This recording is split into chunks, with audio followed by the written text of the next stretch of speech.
তখন বাজে ভোর 4:30। কিছু একটার আওয়াজে আমার ঘুমটা হঠাৎ করে ভেঙে গেল।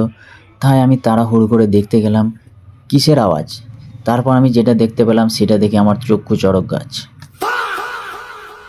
আমি দেখলাম যে একজন মাথায় টুপি পরা একজন মানুষ আমাদের রান্নাঘরের গ্যাস সিলিন্ডারের পাশে গিয়ে কিছু একটা করার চেষ্টা করছে। তারপর সে আমাকে দেখে একটু হকচকিয়ে যায় এবং একটু সাইড হয়ে যাওয়ার চেষ্টা করে, কিন্তু আমি তার পেছু নিতে থাকি এবং তাকে চিল্লিয়ে বলতে থাকি, মাকসাদ চাচা একদম বাড়াবাড়ি করবেন না। কিন্তু সেই লোকটা ভয়ে বলতে থাকে, আমি কোনো মাকসাদ চাচা নয়, আমি হলাম তোমাদেরই রানা। অ্যাকচুয়ালি চাচা ঠিকই বলেছিল, ও কোনো চাচা নয়, ও হলো আমাদের টিমেরই একজন সদস্য রানা।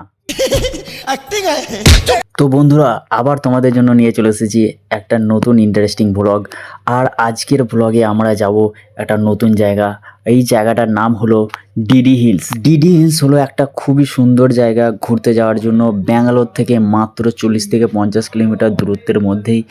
আর এখানকার দৃশ্য খুবই অপূর্ব দৃশ্য আমরা দেখতে পেলাম, আর সেই ভিডিওটাই তোমাদেরকে দেখাতে চলেছি। আমরা আমাদের জার্নি স্টার্ট করেছিলাম 5:30 নাগাদ, আর এখানে পৌঁছাতে 8:30 প্রায় বেজেই গিয়েছিল। 2 ঘন্টার মধ্যে আমরা 60 কিলোমিটার মোটামুটি রাস্তা কভার করে নিয়েছিলাম। আর এখানে যখন এলাম তখন প্রায় কুয়াশাচ্ছন্ন ছিল, আর মোটামুটি ভালোই ঠান্ডা ছিল। আর একটু পরেই একটু সকাল হতে হতেই বেলা বাড়তে আমরা পাহাড়টাকে দেখতে পেলাম। আর পাহাড়টা দেখার পর তো একটা আলাদাই ফিলিংস এলো। পাহাড়টা দেখার পরেই আমার বাইকের ড্রাইভার হঠাৎ করে বলে উঠল, আই অ্যাম ফিলিং গুজবাম্পস। তারপর আমরা পাহাড়ের প্রায় উঁচুতে চলে এসেছিলাম, আর এখান থেকে আমি একটা ভিডিও করলাম।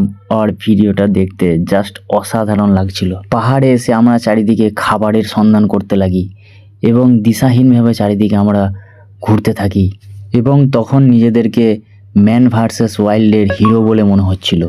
কোনো এক মহাপুরুষ বলেছিলেন, পাহাড়ে এলে নাকি মানুষ বন মানুষ হয়ে যায়। সেটা আজ নিজে চোখে দেখতে পেলাম। আমাদের রানা নিজের ইন্ট্রোডাকশনটা দেবে। তারপরে আমরা শেষমেশ সিদ্ধান্ত নিয়ে নিলাম যে আজকে আমরা মাংস পুড়িয়ে খাবো। চিকেনগুলোকে শিকের মধ্যে ভরে কয়লার আগুন দিয়ে আমরা সেইগুলোকে পুড়িয়ে খেতে শুরু করলাম। খাওয়ার পর মনে হলো মানুষের থেকে বন মানুষের খাওয়ারই বেশি টেস্টি। এরপর নিজেদের মধ্যে নানা রকমের অপ্রয়োজনীয় গুরুত্বপূর্ণ আলোচনা চলছিল। এর মধ্যে অন্যতম টপিক ছিল wild life is better than so called modern life. তারপর আমরা নানা পোজে একবার বসে, দাঁড়িয়ে, ঝুলে, বেঁকা হয়ে অনেক রকমভাবে ছবি তুলতে থাকলাম। এভাবেই আমাদের ছোট্ট ট্যুরটা কমপ্লিট হয়ে যায়। কিন্তু বাড়ি ফেরার সময় ব্যাক টু হোমের কোনো আমি ভিডিও শ্যুট করিনি। তার কারণ গুড নাইট না বলেও যেমন ঘুমিয়ে পড়া যায়, তেমনি ব্যাক টু হোমের ভিডিও না বানিয়েও বাড়ি ফেরা যায়। এভাবেও ফিরে আসা যায়।